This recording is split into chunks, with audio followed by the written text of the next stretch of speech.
Soy David Martínez, arquitecto y máster en instalaciones para la edificación. Tengo más de 20 años de ejercicio profesional y 12 en el mundo BIM.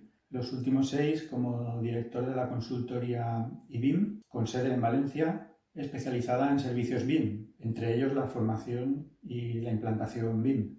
Imparto la materia relativa a las instalaciones con BIM en varios másters, entre ellos el de la Politécnica de Valencia, la Politécnica de Madrid, y un programa completo de BIM en el que se ve pues, la parte de arquitectura, estructuras, instalaciones, mediciones, gestión con BIM, recientemente también ahora BIM para licitación pública, en el Colegio de Arquitectos de Valencia. ¿Cuáles son las razones fundamentales para realizar el curso BIM Expert? Creo que serían alrededor de 3 conceptos, que serían los contenidos, el profesorado y la preparación. Sobre el contenido, creo que es un panorama muy completo, tanto de cálculo y cumplimiento de normativa, como de modelado y extracción de información del modelo. En cuanto al profesorado, pues bueno, los 3 responsables somos expertos en BIM y estamos activos en el mercado laboral, tanto a nivel docente como de consultoría especializada o de software relacionado con el BIM. Sobre otra cuestión que sería qué aporta este curso al ámbito laboral y a los nuevos empleos que están surgiendo en el mercado alrededor de esta materia, pues creo que este curso aporta una visión completa del valor añadido que aporta el BIM en las distintas facetas donde se exige o se aplica. Así que nada, espero que os animéis y que os resulte interesante y útil.